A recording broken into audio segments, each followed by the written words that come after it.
message kolanda biso na émission enquête spirituelle toliki ete vous avez baiki le mosa betando ikena bino pona kosombi kina makanisi na biso na mambi matali spiritualité o mesanding boyebi tozala biso mon côté na émission tozala kana mo bien ngami moko na ende to sombi kinyaka bongo makanisi. Merci na DG Peter Tiani, l'excellence dans la simplicité, l'intelligence non exploitée o esengi na mboka esalela na conscience za ko renouveler pa na biso pona kosombi kina makanisi na ba mboka na émission enquête spirituelle. Merci également à la grande équipe technique Zako Kambabiso na Bevitré, tozali na Flori Ngandu na Sima Yaba Camera, tozali bongo na Luison Kias na Jojo Omu Ulumba. Kasi tozali na privilège pe sengo ya koyambela susu moko mwalelo guide et alinga bengi guide spirituel ti benga guide serious nde tokosombi kina makanisi naye azongi lisusu parce que azana makambo ebele o alobaki na ba émission eleki o tomone ko kisami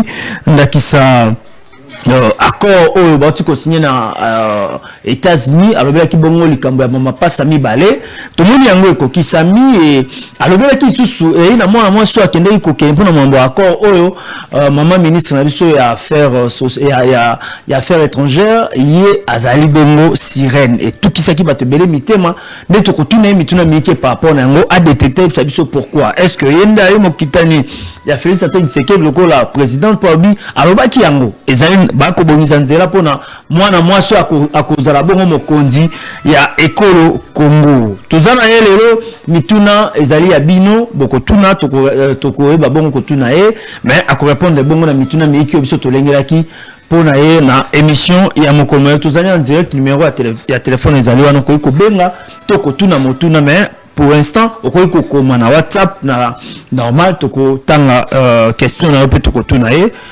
mbote guide serious mbote papa mbote pe na ba congolais no surtout bazola na biso bonne santé te santé eza toujours en harmonie voilà santé za harmonie bande ko ba kolanda biso mikolo mileki tozongisa ki kutu ba émission na biso salaki pona ko tala makambo lobaki elengisi bato ebele mingi balobi moto wana azali prophète azali nganga azali nani po alobaki likambo ya kimi kokota dialogue ko yana ba mapasa mibale oyo tonsu bande ko beba bakite mapasa mibale ezalaki bongo président tozali na actuel Félix Antoine Tshisekedi Tshilombo na lipasa mususu ezali wa mandefu Joseph Kabila ndabinga bango ba mapasa bakosuyokana bakokendeti na mangu ya kimia lelo tomoni ekokisami esali ondenge ni omona ki yango ndenge ni na bandeko bakolanda biso po bazo mo éclaircissement par rapport na yango tokota na ma solo misusu.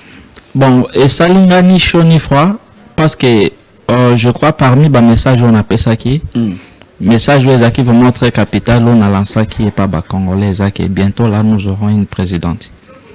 Donc je crois qu'on a cause à la satisfaire ce qui message en demande se réaliser. Mais par rapport à Bama pas ça, ne vous en faites pas. Si n'a pas okuta na pas face à face. Ba okuta naka. Oui, le Congo est géré par des divinités. Il faut que ceux qui des éléphants bazo bunda ba matiti na banini nde mutu ba tombaka ba victime. Donc nyoso to mona ezanango ba donc ba matiti ba éléphant ba ko kuya likolo na bango effectivement ti ba koyokana effectivement parce que ce sont des jumeaux. Spirituellement oui, spirituellement il faut que même na ba famille ndenge toza ezana mutu bobotami na ye famille moko mais peut-être mili mon abino et utaki place mon côté donc ezana bandeko ya musuni ezana bandeko par rapport ya ba âme ezapena bandeko par rapport ya ba conscience mais par rapport ya makambo ezole kanamboka na biso spirituellement parlant yo zali guide spirituel yebisa biso est-ce que ça a une influence sur mambo nyonso za koleka ou des ana kaka mamtogo moni za naturel koleka nango non ezana makambo za naturel te. En fait, ils ont une guerre moko spirituelle et qu'on se déclencher bientôt. Donc, ma surtout bozali comme on a sur le plan physique, il faut bomituna. Si il y a un, ça ne va pas sur le plan spirituel. Ils ont une guerre moko. Même d'accord to signé, ils ont ce qu'habituellement. Donc, il faut bituma mususu ya finale ça olobi d'accord auto tiko signé batbabi ya kimia on même trompe abengisi ba pasteur abi yamboite abanda abengisi ba pasteur ba sambeli yango te mutoko pesa simana yango to uti komona wa uti ko prière ya paix ya sengwani salami awa na nini na palais du peuple ba bengisi pe même ba pasteur wana kaka bazali kuna jour ba ko awa ba sambeli ba bitumba esili pona yo na spiritualité bitumba zaka. Si le président de la République n'était pas soutenu par vos ancêtres, Beleba pasteur Batekisa Ekala. Oui. Beleba pasteur Batekisa Ekala. Bon, différence ces années. Et la manifestation surtout au pasteur Bakosala au nom de la nation et zaneti malédiction moko bazo même encore pour empirer la situation. Il faut bâtir kabasa la bilo konate. Oui. Mais pene tata mokambi ekolo bino bozalité ça plus ba pasteur on monate que mais il n'est pas soutenu par le pasteur. C'est là na benena bengo moto na nzambe yo poza moto na nzambe biso tout oza bikela munaye. Ah OK bon moto na nzambe si souffre na bengo bongo na place que na ba moto na Jésus pour olingate moto na nzambe par rapport ya ba mambo nyonso ezoleka tomoni awa pasteur azaki azalaki chef d'état-major ya mapinga ya mboka na biso mais toti koyoka mambo ba tantan cc eza ba pasteur nde pembeni ya tata mokambi ekolo pourquoi bino ba spirituel ba tchaka bino te c'est que boza sérieux te mais papa non bon et bon ceux qui toza sérieux te ba le banane trahison nini ya mboka oyo et pas ba vrai guide spirituel ya mboka. Cela je vous dis que ça fait ce qui plus de siècles la religion est à Katia Congo, tout soit à Katia Afrique. Maintenant, la question il faut se poser depuis toutes ces histoires là, et en Afrique, tout soit et en Congo. Solution nini aux religion et même la biso ba congolais ou soit biso ba africain. Exact, papa. Aujourd'hui, on est des chrétiens, mais il ne faut pas oublier qu'à l'époque coloniale, qui a colonisé la Bible, toutes ces histoires-là. Mais aucune divinité, ni Jésus, ni Jéhovah, ni Allah, s'est levé pour coloniser à partir d'aujourd'hui, il faut beaucoup ça africain liberté. Il a fallu que le vrai fils du pays, Lumumba, bakufa pona mboka bakimbangu babundela pona mboka, ce qui veut dire que la rédaction ya Congo et kouta libana te rédaction ya makambo etali Congo to soit etali Afrique et kouta nde awa na kati ya Congo. Même tous ces accords là oui c'est bien mais eza éternel te eza na guerre moko final il fait ça le mais eza na mutu moko abisaki biso lo bituni la biso pona abisaki bato ko yamba lelo abituni la biso guide ndenge nzoto ya Mobutu ezalaka na Maroc bakunda yango awa te na Congo. Est-ce que yango te za ba malheur nyonso bitumba o po banda Mobutu akenda delija lobaka yango te plus de 30 ans. Oui, il y a aussi une réalité eza que ba congolais tozaka na sous donnet moi karma moko, je dirais malédiction. OK. Nous les peuples congolais toza sous malédiction moko. Maintenant le problème est ali ba o bazo kamba biso. Faut pas bakamba biso na mayele ya classe. Baza beaucoup plus échoué pour nanine. Bazo linga bakamba Congo par rapport à intelligence occidentale au batangisi bango na ba université. Or le Congo est même au-delà de ça. Tu vois, ce que aux ana posa ko kamba Congo na mayele ya classe te. Il faut kamba Congo na mayele ya mulimo. Parce que le Congo est même au-delà de tout ce qu'on nous enseigne dans la classe. Alors toza na ba malédiction ebele toza na ba dette karmique ebele o esengeli na biso to sanini to bongisa. Voilà, oui. Toza na ba dette o esengeli na biso to bongisa. La émission il est kaki on baki na ba tout noir sur blanc que moi sur il y a affaires étrangères azali sirène. Alors, yebisa biso ota la caméra okoloba comment mutu aza physique ausa makambo kitoko ezomonana akoyi kozala sirène. Est-ce que eza na relation nini na ba vivant ou ba humain na ba sirène? Premièrement, je vais vous parler le mystère ya Congo. Aujourd'hui, peut-être Ekobimanet Yezali et l'homme peut-être Yasika. Les Congo, tozaka na code na biso. Et code na biso est à plus de 143. Donc, oui. Merci. Code na biso ezali plus 243. Or, naba o batangi science ya molimo, chiffre est bandit de 0 à 9. Ce qui osangisi plus 243 et coupé ça au chiffre moko ezali chiffre 9. Le Congo tozali seul pays en Afrique où tozali na plus ou moins 9 voisins au bazali kosani au bazali entouré biso. Et toza na plus de 450 tribus. Et 450 tribus, ce qui peut additionner en haut et cause nous sommes toujours na chiffre 9. Ce qui veut dire que Congo tozali ko vibrer sous vibration à chiffre 9. Alors que quand on parle de chiffre 9, les ali chiffre à moisi. Donc les Congo ezali net image ya moisi. Ce n'est pas pour rien au monde que tout le pays au monde baloulaka toujours bayako. Pourquoi? C'est parce que les Congo est un moteur d'Afrique et ça le la maman et Afrique. L'Afrique effectivement. Oui, effectivement. Donc je vais encore vous révéler un secret. Le fleuve Congo est bandit na est et ce qui na ouest la République démocratique du Congo. Raison pour laquelle ba plan non surtout ba koki ko sala pona ko balkaniser la RDC et ko ba toujours ko échoué. OK, donc RDC vous a balkanisé. Oui. Ah bon? C'est parce que notre secret récite na biso et batami na c'est à fleuve Congo. OK. Alors, il y a des hommes, il y a des enfants au babota makana mabele mais ce sont des messagers. Papa, nous tournons sauter aux hommes en accord physique de babenika kaza humain. Ezana batu mususu moni aza mutu menakati na c'est un démon. Ezana batu mususu ozomona mutu menakati na c'est un ange. Alors ce qui n'a le baki que oui, la dame c'est une sirène des eaux. Pourquoi? Parce que bazali parmi ba messager ou la reine ou soit la déesse ou azali ko protéger votre pays ainsi que l'Afrique tout entière. Baza neti bananaye oyo baza sous influence il y a cette divinité là pour que ba ko accomplir ma mission. Très bien. Torandi, oui, ça n'a rien à voir avec la Vierge Marie. Il y a beaucoup de vierges. Ah, oui. Entre autres. T'es bon, OK, tikana.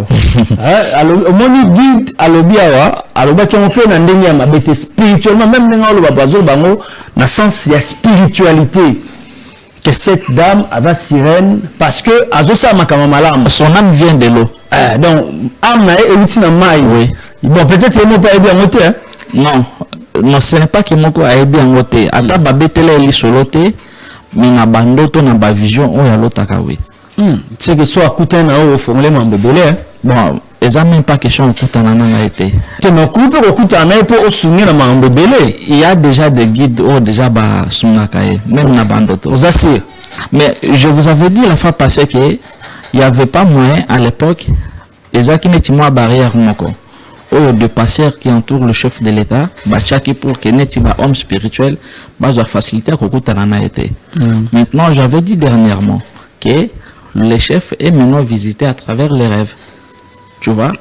Tu sais, bon, ce sont des secrets de... Aux enquêtes spirituelles. Tu sais, nous avons aussi une mboka. Tu sais, nous avons comme bimisa bilo nous sommes sur batamé salamité pas. On va m'appeler. OK. Dialogue sur une baki ko signer kuna le paix et quota. Oui, tu n'en es pas bon quota na paix. Tu sais quoi papa? Tu sais pour nani batobele baza ko se méfier na président de la République. Pour nani? Que ceux qui bolsololina il ne respecte pas les accords. Tu sais pourquoi? Pourquoi? Pour ezabinote mupazo yoka. Banende mutu bazo salina. Zela. Donc président de la République le Babao a respecté accord. Il est visité. Donc ça y était. Oui, il est visité par banane de Bavisi. Non, écoutez, je viens de dire ici que ezaki netima barrière moko bachela des guides spirituels. Il n'y avait pas moins, parce que vous voyez, peut-être, nous, les guides spirituels, on ne se base pas sur le matériel. Nous, on n'est pas là qui pour peut-être couper sa orientation, mais que je n'a pas fait son bon côté. Mais par rapport à un pasteur, déjà Congolais n'a mis tout, ça veut dire que ceux qui ont un poste en route, forcément, c'est que vous en avez posé un mot, tu vois. Alors, il y a mon temps sur la bonne foi n'a pas bon, non, on n'a pas beaucoup. Au moins, bambou me belé ba politicien, ils a bambou mon kweza sale. Un vrai guide a coquille trop ko banakolia ka bambou ba politicien te. OK. OK. Alors, dans le baki na bino awa que le chef est maintenant visité à travers ses rêves, ba vision. Ce qui veut dire que il faut sur 100% ba décision. Oyo ya zozo pona mboka. 70% il faut les à la makambo oh ya zomona na bandoto 30% il faut les à la makambo peut-être ba prochaine bazo salanine bazo conseiller c'est ça. Très bien, merci beaucoup au guide Sirius et tous les plans tu vois, je suis même déçu au lobby à couteau que non de certaines pasteurs ainsi de suite tu vois un peu donc beau sa charge en mboka na maboka ba pasteur te bopé sa charge en mboka na maboko ba pasteur. La pesa banani bino bozokoka na bino te. Non, j'ai dit que bopé sa charge en mboka na maboko ya ba pasteur. La pesa nani. Le Congo que nous voyons ici est un pays religieux. Nos ancêtres n'étaient pas des religieux. Le Congo n'est pas à Allah ni à Jésus ni à Jéhovah, non. Ce sont des divinités et ya écoute déjà bako qu'on a biso. Mais Congo yesu de Jésus vanda, yesu acha misisa papa. Bon, ce qui déjà yesu acha déjà misisa na Congo. Comment se fait-il que le pays d'Israël bangone mutu basote na Rwanda na minduke pour que ba ko bunisa biso? Soano nyo bani tobo ya yesu. Je n'ai pas dit ça. Et alors? Comment se fait-il que le pays de Jésus chaque jour ici ba finance Rwanda na ba minduki pour que ba ko buma biso ba congolais o bandimela même yesu na mutema mobimba? Cela ne vous dit rien, bozela. Un jour l'Israël maintenant va vous bombarder maintenant face à face comme ça. Maintenant on verra ce qui boki mais les panzan benin. Au moins tout ce qui se passe ici ngana lo sepela pona nini ezali école pona ba congolais. Tu vois, on zulme la biso religion sous non, c'est à côté na mitema ya bato na lokola ko po bigisi. Yo po yamba yesu lokola ko po bigisi na yo. Depuis mon enfance, non. Ah, ce bika ndengeni. Maintenant, il faut maintenant vous demander. Ce qui s'allie ezaka kuna, il faut vous demander comment. Pesa yesu bemo ina yo po obika. Yesu ko pesa yesu to pesa nani kasi. Mais si je me rappelle, bon, normalement ezana bato belé baluka ko créer ba débat nanga, surtout beaucoup plus de pasteurs. Bon, au pesa pas nani, na o créer débat na otuna mituna. OK, mais écoutez, si il est écrit na ba livre saint, na ba Bible. Bon, je parle d'abord des livres saints parce que la Bible est juste une bibliothèque. Tu vois, c'est l'ensemble des livres. De babengi kombo ya Bible. Donc si le pasteur a bien nous définir Bible en tant que la parole de Dieu, bah que mutu nae ezana pas problème. Parce que la Bible est juste l'ensemble de plusieurs livres. Mais na lobi na ba livre saint parce que babengi ngo la sainte Bible. Donc bibliothèque au kati nango ezana ba livre, mais ce ne sont pas des livres ordinaires mais ce sont des livres saints. Alors na ba saint livre et ça, un passage moko o baloba que il est venu donner sa vie pour nous sauver. Non, ndeni muto déjà oye ko sauver biso et que moi encore je vais vous donner encore ma vie. Ça n'a pas de sens ça.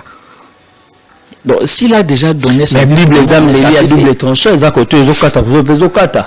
Tant sous côté ba qu'on a la version sous côté pe na version sous pe bongisa. Le créateur ne se contredit pas. Bon, bandeko bolanda biso na lobai moko na bino o amonya za makasi. Mais à une condition, ceux qui ont posé la demande, surtout ceux qui ont posé pasteur, il faut premièrement aux un diplôme, il y a théorie, il y a théologie. Oui. Et aussi il faut aux à plus de 45 ans. Oh. Donc moins de 45 ans, n'a pas baninité. C'est parce que non. Écoutez papa, j'ai plus de 30 jeunes pasteurs.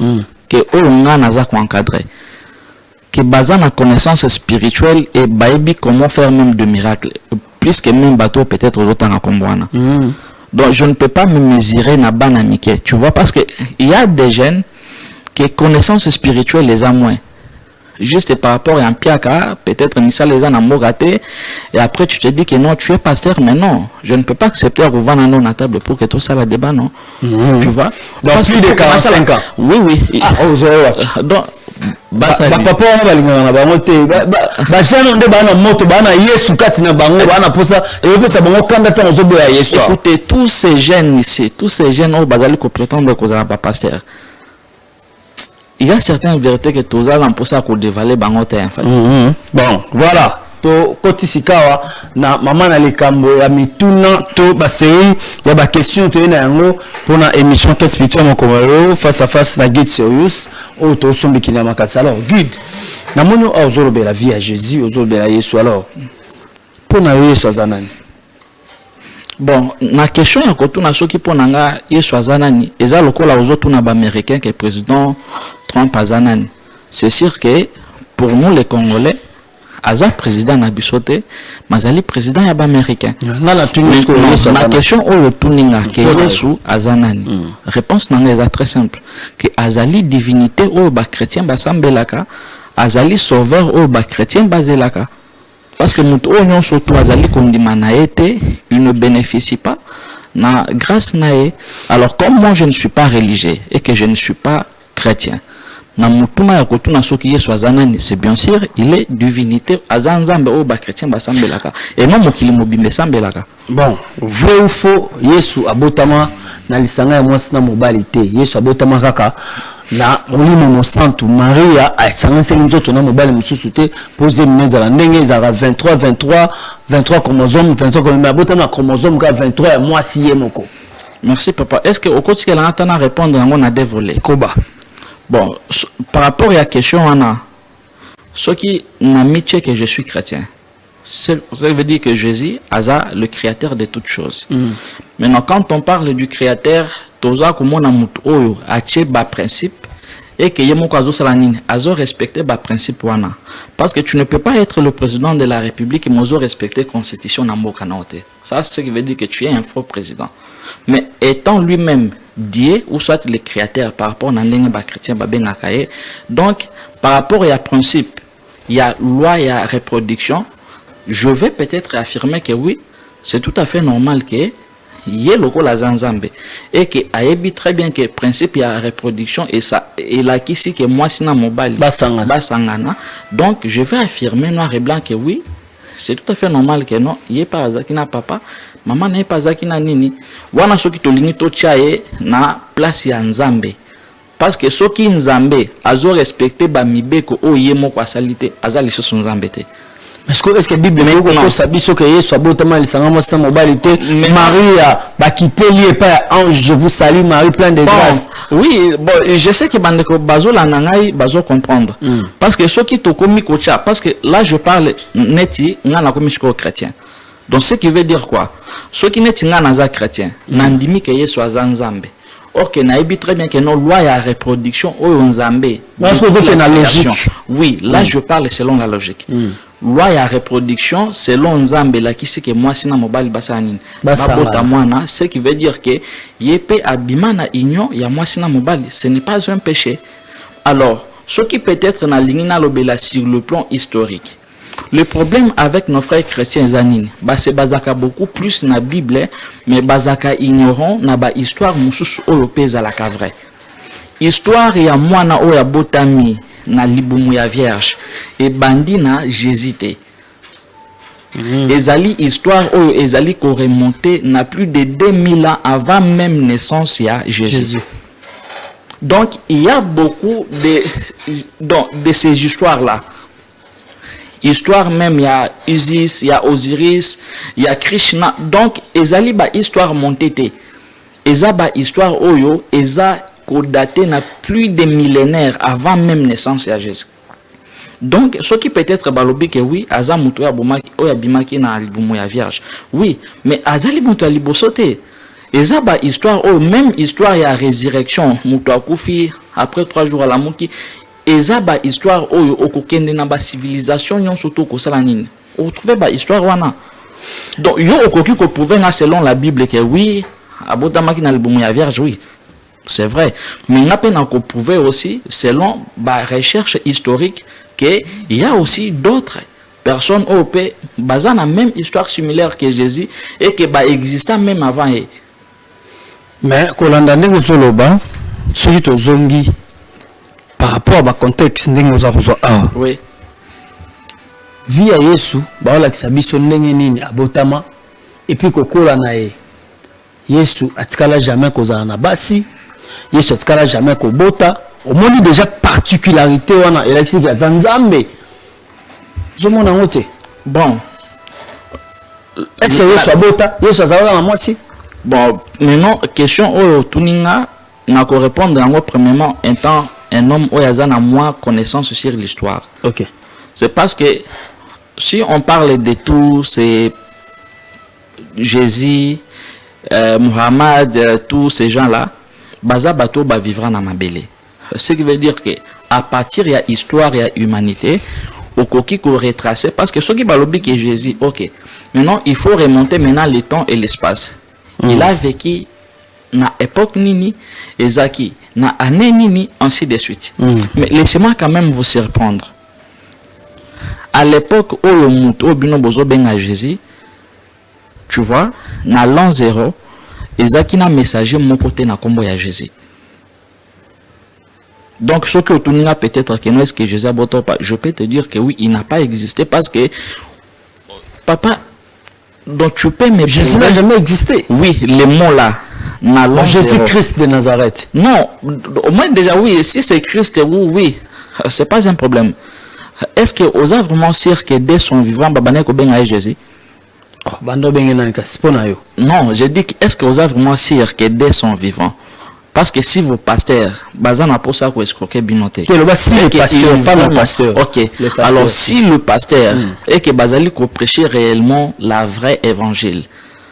Est-ce que bakoki ko lobana biso ya solo mutu oyo bango bazo benga lelo que son nom c'est Jésus? Est-ce que bako avouer bako lobana ba congolais vérité si dès son vivant mutu wana komone zalaki Jésus? Papa, moi c'est sérieux Kasembe. Mais non. Même si lelo na kofi, même après même 2 millénaires, ce qui mutu azana posa ko beta histoire nanga a kopé sanga kombo nanga ya sérieux Kasembe. Mais ce qui peut-être n'a koufi et que après des siècles, bah il changer Sirius et comme ce qui Nini, ce qui Daniel, ce qui Abraham, et ça les choses sont gâtés, on est comme le romus. Bah Yehoshua Mashi à Kastoke, n'andenge ba hebrew bande ko benga. OK, mais bon maintenant ce qui toque na conteste wana, il y a possibilité, il y a qu'on retracer par rapport il y a temps na espace. Bon, abota abala. Mais Moutounion surtout où il y a un homme spirituel, il faut abattre, il faut payer abota abala même na basi belé, c'est autorisé. C'est quoi? Biso to yo ozoke de na histoire puis oza moto ya molimo. Yebisa biso.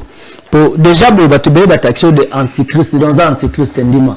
Bon mais quoi ça l'antichrist c'est ça les choses. Ndima za antichrist. Je suis même l'air imprévu en fait. Naza antichrist mais naza imprévu na bango. Ba chrétien visika baza ba ko kanda mu Kristo.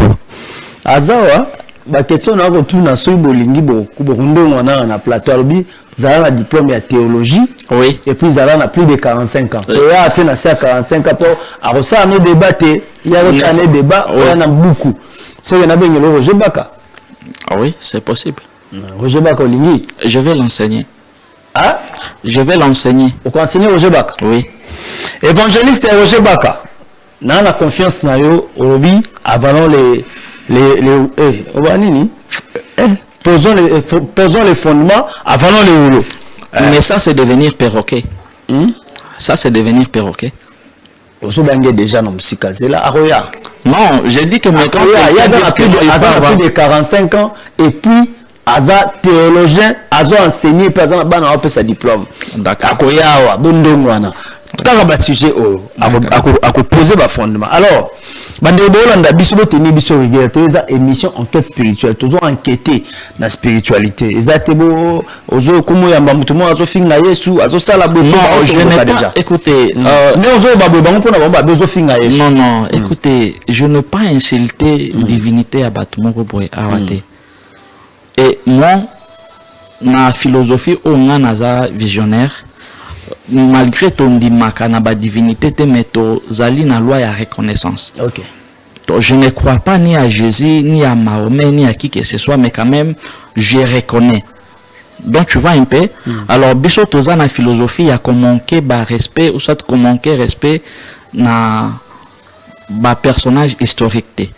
Même si ba exista ou comme ba exista te ce n'est pas na yamba maître avatar avant ka bisiko vandi wana oui alors na biso Yesu abota abala bon merci Yesu abota abala bon mais posa spirituel non écoutez ceux qui nous talobi que Yesu abota ou abala donc il doit nous prouver par rapport à l'histoire que oui makamazolo beza non moi je ne suis pas historien moi je suis un guide spirituel. Très bien. OK. Fin match. Il n'y a pas match. Et juste pour des Congolais, un maître dans la spiritualité n'existait pas. Bolongo la bâtitre wana. Maître avatar, ça maître était. Bon, peut-être au coquille qu'on trouvait les combos mususu mais qu'on benga un maître était. Ce qui est mon coin endémique à un maître dans la spiritualité, c'est faux. Mais il y a des gens qui nous appellent, peut ça un numéro maître, on a maître sérieux, soit le baki maman, on a za sirène. Bon, oui, et ça peut-être n'est pas congolais ba mesana. Mais jamais ce que benga maître dans le baki. Non, je ne suis pas un maître. Voilà, merci beaucoup. Numéro na biso zali wana sozana vie contraire tozana likambo bakisa okomi na numéro zana sewana toko ya nolayo na mutuna na okobenga te koma juste tinda message na WhatsApp to message normal to tanga yango. Alors to lobela sika wa likambo etali invocation ya ba mort. Est-ce que nde tozaboye ngai na otiko kufisa papa na biso na 93 ans lelo mercredi l'obligé de koksaïnane et une semaine depuis tokundi toko kende pe na cimetière toke problème ozo déranger ngana ke papa kachak la muka ndela biso bituma na bato no so ba bundisa biso ta la famille bo ta la boto est-ce que eza madame ko sala ngo bon c'est un péché. Ah bon? Oui. Et mutuno surtout ko leka na télévision to soit bokei pa na ye abandon lobisa bikeko soit disant que non eza bakoko no eba que tu es en train de causer avec des démons. Oui. On n'invoque pas une âme ou déjà à transcender les trois ciels. Eza juste des démons de mutu balata ka ba mémoire pour na répondre bien. Oui, mais ce ne sont pas vos ancêtres. Et bon, ce que les 1er août, on va dans le cimetière. Non, mais oui, le 1er août, ils ont juste pour commémorer mémoire na bango. Ils ont juste une cérémonie pour honorer mémoire ya moto. Tu vois? Mais il a qui cité que commencer à prier ou soit à invoquer les ancêtres, non. Il faut comprendre que l'univers est allé n'a pas principe nango. Mais tout le monde a président des États-Unis noir comme Obama qui a invoqué avant qu'il ne postuler. Non, et puis on a peut-être moi invoqué wana bandeko ba comprendre te. Omoni bazoli na balo bani et pas papa John que oza déjà nandeko na yo akufa. OK, si ko invoqué na sens que non apparition na ye et ça les mako bana kosola na ye. Voilà. Ezalate. Oui, ce que mon apparition oui, oui, là c'est tout à fait normal. Que non, au coquille qu'on consulter bango, ceux qui basent un message à copier ça yo, c'est sûr que bako visiter nandoto. Mais qu'on faire apparaître bango, eza bangote, ce sont des démons. Dans le boy. Na yamba pe guide bon guide maître spirituel moro maître spirituel azalité bon ba ba libenga rabongo ceux qui ezana bon ceux qui ezana muto wa mibenga kake oui a affirmé vraiment qu'aza maître spirituel nana posa ko affronter muto wana oui pour que natangisa aya wana plateau oui pour que maître spirituel peut ba sengi bino donc toute personne a affirmé qu'il va affronter maître avatar je vais l'enseigner pour que yemoko lo banabato kaza maître était mais peut-être un guide ou un cadre spirituel. Ça va maître avatar. Je crois que l'on aura enquête spirituelle. Guide sur eux salobi à conseiller pour oui benga maître bon oya pe alors que na enseigner pour que yo moko aloba na bato que ne pas maître spirituel. Ah OK toroya na ya aujourd'hui déjà Roger Baka na avatar o baza prêt bo sana bango débat na benga bango na benga bango maintenant concernant likambo ya papa Roger premièrement c'était un religieux.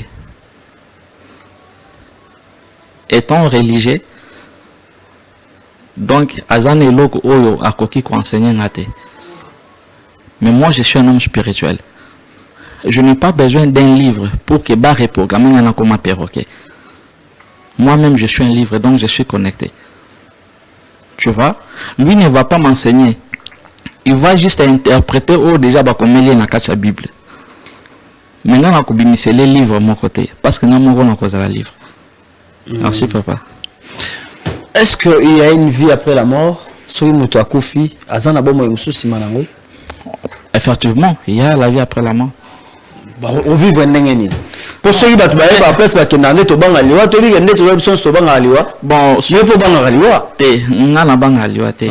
vous avez non, bon, la mort, les cadeaux dont personne ne veut, mais c'est nécessaire. Bon, en fait, tout le but est dans âme, ils ont un esprit, ils ont un corps physique. Mais non, le corps physique, il faut vivre dans la matière. Ça veut dire que dans ma belle awa. Et qu'il faut vivre dans la dimension de mon société. Alors, ce qui peut être contraint en haut, et qu'il soit ici, en réalité, ils ont kukufa ya nzoto.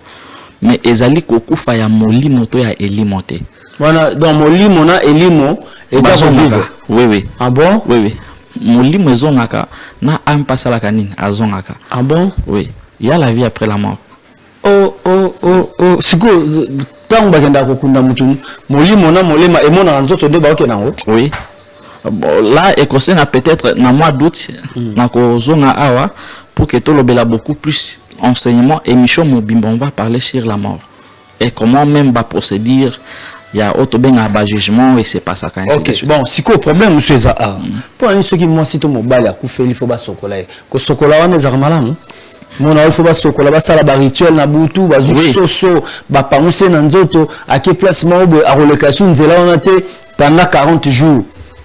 Oui, pourquoi alors?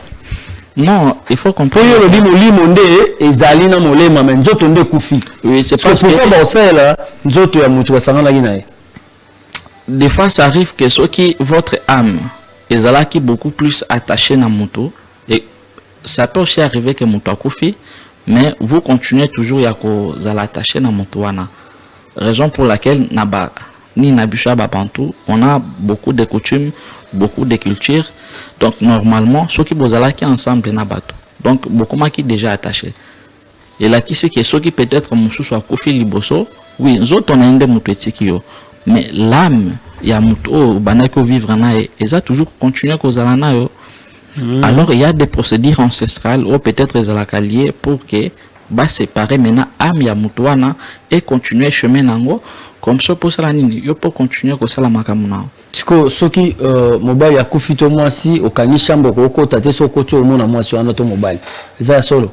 Bon, là on a vivant en côté. Bon, c'est dans le continuellement parlant. Bino vous avez spirituel. Bon, sur la biso, tant que moi si ton mobile moi couper le mobile. Bon, même quand on parle, il y a coutume, il faut que même na Congo, ba coutume les a belé. Tu vois? Oui. Donc ba coutume les a belé. Alors naza gardien, il y a coutume moko ezolo bela makamwana te. Mais je ne sais pas. Peut-être ceux qui est à la kaou, ils à la kate, mais je préfère mieux parler sur la spiritualité, papa. Très bien. Toza kokoba na guide sérieux na o état spiritualité togo toza ko enquêter mito na go tout na eza pour na to enquêter to ke na ngo iko kelo kendo guide est-ce que jugement o croya kanango ke nzamba ko sambisa mokili o ko futa selon oyo sala so sala malamu ko futa malamu so sala mabe o ko futa mabe jugement dernier ezali ezalate oh nandeli au moins tu que tu vas ça la mabe sur le baiser à la raté c'est le pasteur l'équipe parce que le pasteur enceinte c'est là, il y a le jugement dernier, répondez-vous quand le royaume des cieux est proche. Je vous dis au contraire, le pasteur il faut pas remercier Satan parce que a commis si bango ba millionnaire. Il faut pas remercier Satan. Le pasteur va remercier Satan. Oui, je répète que tout pasteur fasse la reconnaissance à diable parce que a commis si bango ba millionnaire. Parce que les lorsqu'ils qui balongo li notion, il y a jugement. Il y a paradis dans enfer. Balongoli notion il y a mabena malamu. Donc soka balongoli satana. Je vous dis toutes les églises seront fermées. Oui. Les jugements derniers n'existent pas. Parce que si le créateur commence à juger la chose que lui-même a créée, ce créateur-là n'est pas parfait. Papa, ma camion sotozo sala. Tu n'es pas responsable de ça. Tu n'as ni créé les biens, ni créé les mal. Alors si ces deux principes-là, par rapport à vouloir naïe moko, les akiba des principes où il fallait cohabiter ensemble pour maintenir l'équilibre. Donc ceux qui ont pratiqué en haut ont tombé victimes de l'autre mon côté. Et pour votre information, le créateur n'a pas d'émotion. Ok. Oui, il n'a pas une âme, ni des émotions plutôt. Voilà, merci beaucoup. C'est Carmel Kanyinda depuis la commune de Ngaliema.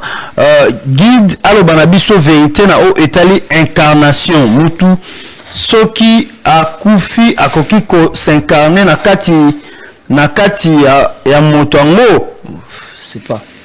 Par rapport à l'incarnation, oui, incarnation les alaka, mais les alaka beaucoup trop de manière oyo.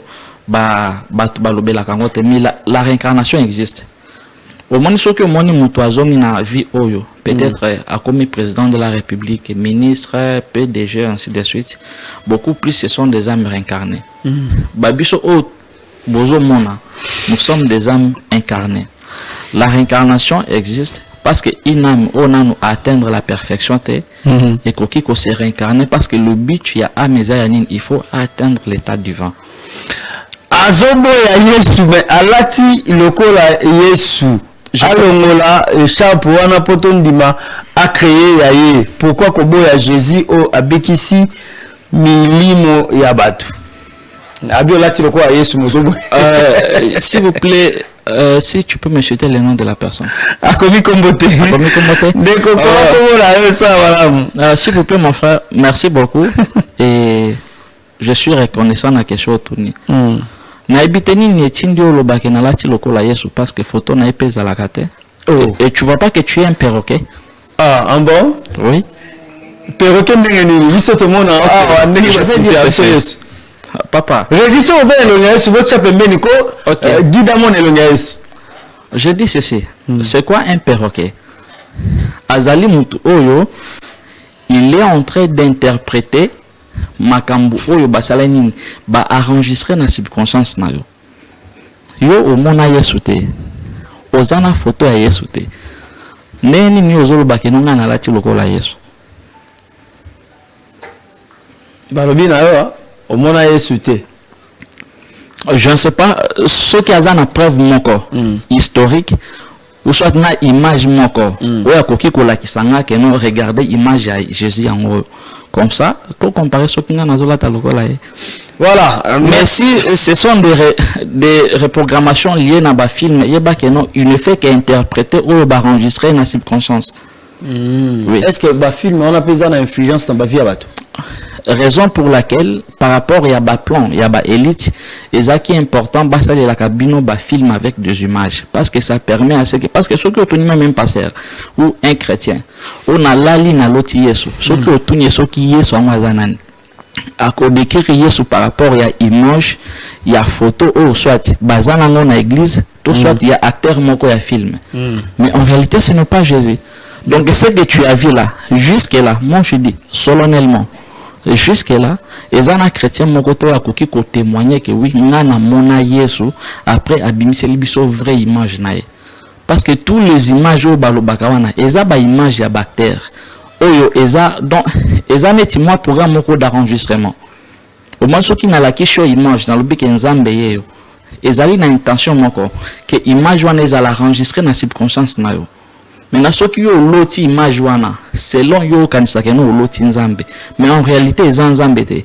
Circonstance non de mutu ekosio que nzambe. Ce qui veut dire que tu es un perroquet ou soit aux années et l'eau comment on va reprogrammer, mais ils allaient fonctionner sur base ya on va enregistrer qui et pas mon colonango.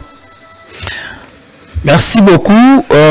Kombo nangai Dorcas Dumbi Nazali marié.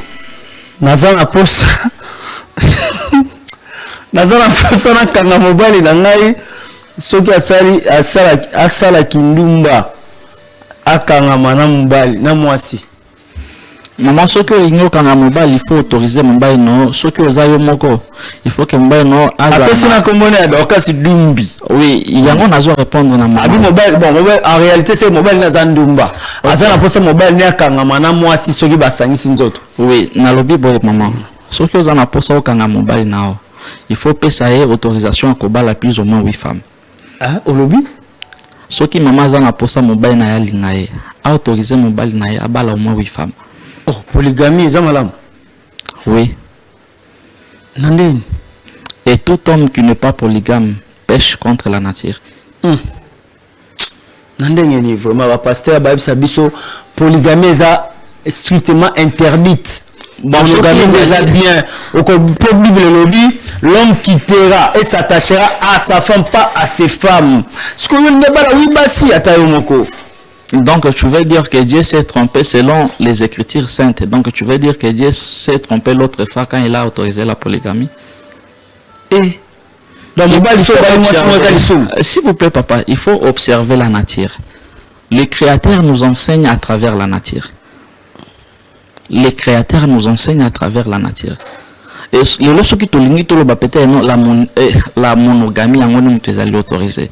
Mais pourquoi sur 100% de la population mondiale basi baza est belé par rapport à Mibali? Parce que le qui tu décidé que non Mibali moko na mwasi moko. Et ça peut-être na 3 quarts ya basi au bakotika la basi célibataire. Moi soit tinda roli. Vous voulez dire que c'est la vérité. Bon, maman, omoni makambo nazolo banayo soki beaucoup misa to sa soki société et komisa Mibali bato lokuta ba escroc et ça par rapport à ba loi où ils allaient correspondre à la nature. Il faut se renseigner pour nani de bon ancêtre na biso babanda qui kondima polygamie. C'est très important papa. Et ça na ba biloko mususu tokoki ko bana ko autoriser en ngote. La polygamie n'est pas un péché. L'homme de nature n'est pas n'est pas monogame. L'homme c'est un lion. Le soleil dirige plusieurs planètes. Très bien. Bonjour. Si aux anaï nandaku, alobi que non il est passé à Makamosala nandaku éviter.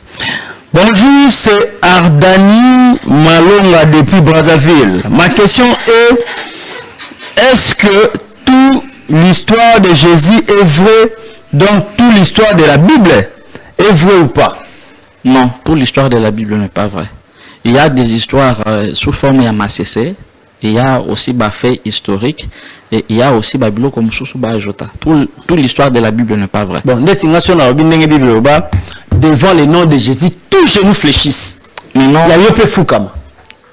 Bon, je ne sais pas si tu peux faire l'expérience ici, mais j'aime vont réfléchir. Non, ça non, donc, je ne sais pas parce que le big devant le nom de Jésus, tout le monde est fou comme c'est quoi? C'est quoi le bon stock de défi. Écoutez papa, au monde salanga Rwanda salagi nani Eli devant 465 prophètes à balle. S'il vous plaît, les noms ne sauvent pas. Oui. Les noms ne sauvent pas. Même les noms de Jésus ne sauvent pas. Ce qui sauve est la connaissance na bolingo. Donc il faut poser des bons actes. La croyance ne suffit pas. Et mon surtout, je vous dis, ezana croyant mon côté ou à kokota bokonzalola. Oui. Ni le royaume des cieux, ni le royaume de la terre, ezapona ba croyante. Ezapona ba homme spirituel. C'est la guide. Ma maman quoi kufaki. Oui. Avec ndaka kena lola, akuti kuna basi bazate kaka mibali. Ce que là là il y a le mec qui n'a pas fait un chrétien qui a un petit témoignage. Un témoignage non. Et il faut que les abafri bon peut-être les alliés circonstances. À quel eau là? Et ça, circonstance, bon, c'est tout à fait normal que na tourment, beaucoup plus, ceux qui montent à salivage vers le tourment, au bakati, beaucoup plus, ce sont les femmes, mais ça ne veut pas dire qu'il y a Kenda qui lola. Lola, tabi basi bazate kuna mibali kaka basi bazata moni basite. Te akosi. So akosi. Nzamba lola. Ah bon, nzamba zana lola. Te, il est le tout vivant dans les tout. Mais Babi, voici comment vous devez prier notre Père qui est au ciel. Non, moi je ne crois pas ou je ne reconnais pas un créateur Azali Likolo. Moi je reconnais un créateur qui vit en moi. Mais ce qu'autant vous avez dévoilé à vous, oui. Vous avez un jeune, ceux qui ont une retraite. Retraite. Parce que retraite, on s'en mélange. Non, ceux qui n'ont pas de retraite, au moins qui n'a pas peut-être le Nazama Bolemo parce que na salle au moins 3 jours n'allait à Kate. Bon, en fait, oui, oui, bon, il y a des lois ici.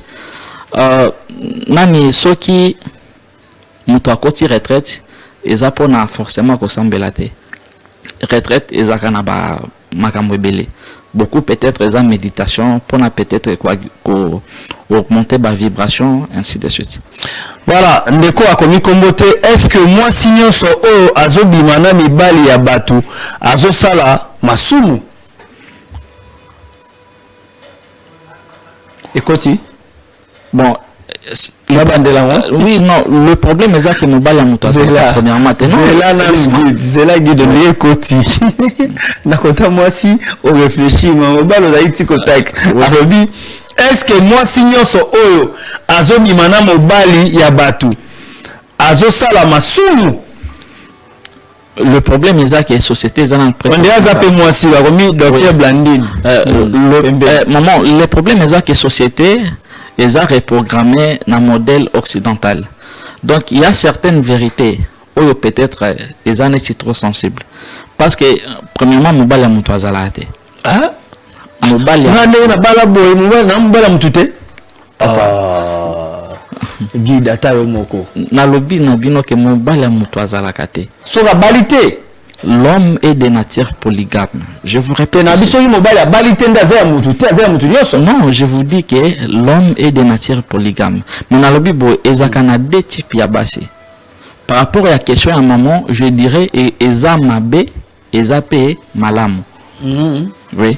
Eza mabe ndengeni, eza malamu ndengeni. Bon, parce que ezaka na deux types ya basi. Savez-vous que ça n'a pas si mususu vibration na bango ezaka tellement haute que bakoki ko vivre na mobali mon côté, tu sais ça? Oui. Ata balier. Il y a des femmes ordinaires, mais eza na basi o baza basité, mais baza neti ba incarnation ya ba déesse. Vibration na bango eza tellement couvrible haute que yo mobali to soit mobali mon quoi qui supporter. Oui. Ça ce sont les enseignements peut-être société na bien prêtre pour que boka bilokana. Bonjour papa.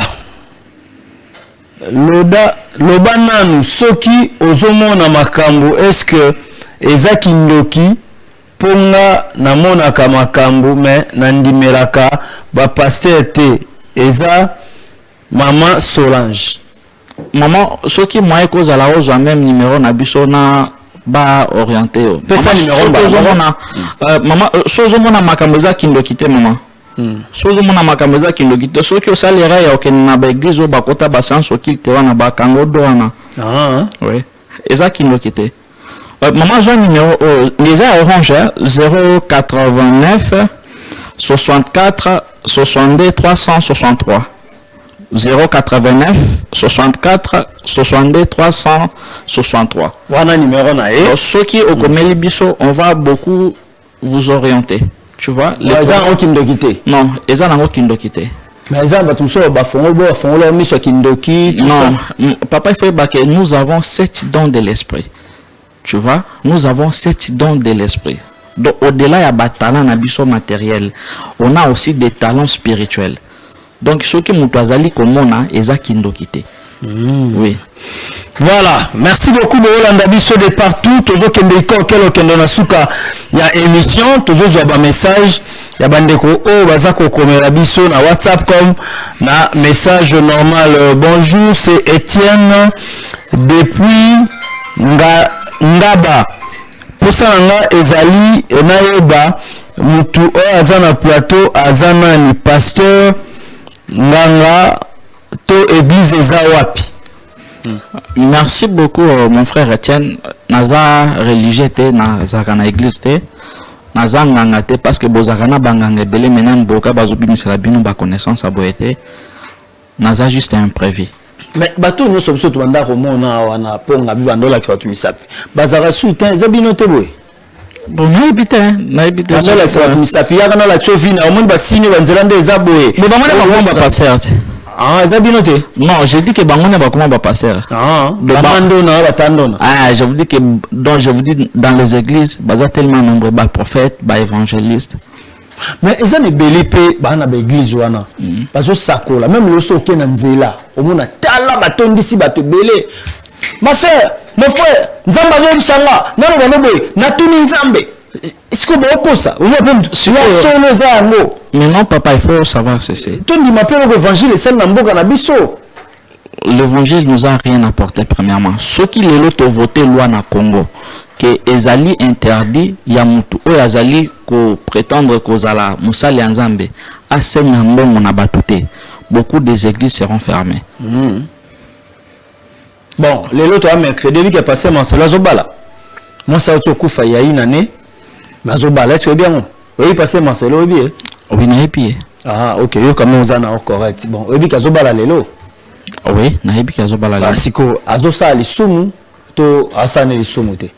Mais ce qui au tout je crois très bien que nous pouvons répondre à que Moutouazara polygame, l'homme est polygame. Mais moi si c'est à Koufaki, il n'a pas à Pamba. Oui, mais ça consommer matanga moi si tu vas bien Zobala ba tobeli ba sepe na ngote. Bon, ça ce sont les avis des gens, mais ça les sous Pour na yo sepe na on. Mais hier on télé mais là on dit matel le moto zolo ba. Maintenant ce qui fait en cachette est différent na o azali ko lobananini. Ni si en cachette ça là, loba so. Écoutez, il y a sur 100% de vos pasteurs où ils critiquent la spiritualité chez le brebis, plus ou moins 95% il y a des pasteurs qui pratiquent la spiritualité. Tu vois, plus ou moins 95% il y a des pasteurs. Moi je ne suis pas un magicien, moi je suis un homme spirituel. Ok. Donc plus de 95% de ces hommes soi-disant dédiés pratiquent la spiritualité. Voilà, Sali Kombo Nangai Shadrach Lingbeme. Tout nana invité na yo ndenge nini na koki ko koma na connaissance lokola ye. Avina tuna. Premièrement, il faut pas être un perroquet et le cas où la connecter. La connexion nous permet ya kozwa tout donc ba sorte ya ba information surtout. OK. Voilà, papa tuna le cas connexion. Papa, tuna yesoki asili sakape mari de nuit. Moi si alotaka bambwa na banyoka. Question ya Marguerite depuis Bibwa. Mon sœur, ceux qui alotaka bambwa na banyoka eza ba mari de nuit. Peut-être tu viens de l'eau. Est-ce que si ça mari de nuit? Bon, premièrement, on appelle ça comme orientation pour n'accoucher ça ba mari de nuit. Mais première interdiction, il faut d'abord arrêter la masturbation. Ok, pour mari de Messi là. Oui. Moi, si pas, c'est Massiouaka. Bon, je ne sais pas, moi, je ne suis pas une femme. Donc, Tikana nous, c'est bon, comment c'est Pélissa. Donc, ceux qui ont la masturbation, ceux qui ont en haut, maintenant, nous avons la possibilité d'orienter après. Donc, ceux qui ont un mokolo, et qui ont mis ces Pélissa, yo moko, Tika ya mo, comme ça, va orienter, eux à la moi, c'est à la mobile. Tika alors tarabanyoka na bambwa banyoka na bambwa eza bandoto moko ya malamu mama ndoto malamu oui mboba baza mulimo impudicité nyoka mulimo mensonge te pasteur bon ngazo zela bino plus de 40 et plus de 45 ans plus de 45 ans zala pe na diplôme ya théologie oui c'est ça quand même des vrais pasteurs tu dis c'est quoi ici papa au moins ils ont une différence où ils allaient au moins musique ils ont bêta na téléphone. Tu vois, donc ceux qui ont le bien que non, ça peut être ba musique religieuse. Ceux qui allaient se situent dans le téléphone on a te ba que ça ni bêta te. Tu vois, de pasteurs ce sont des cartes mémoire où bazali reprogrammé.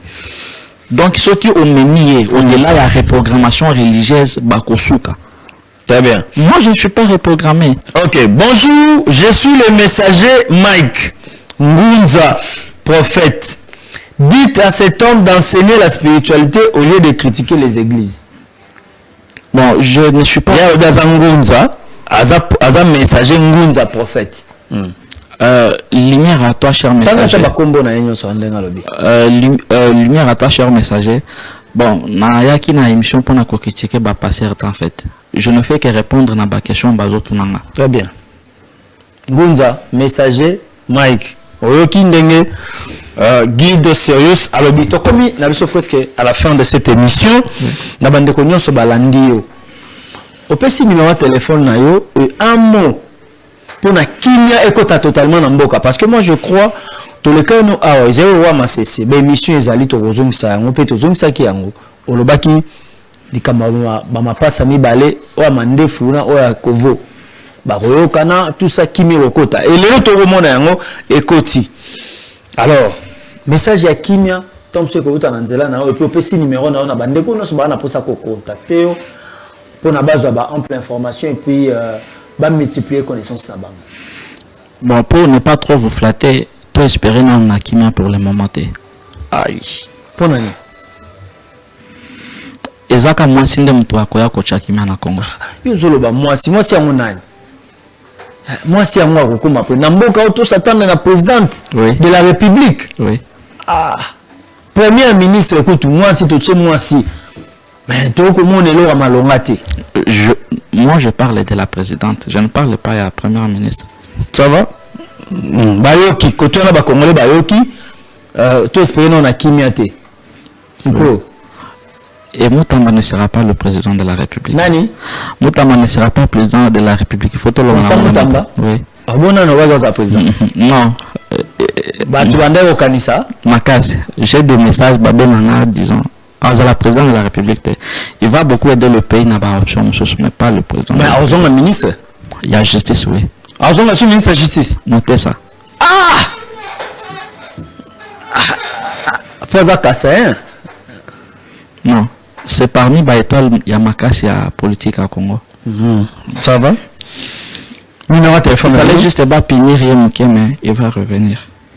Numéro de téléphone? 089 64 62 363 Bandeli 089 64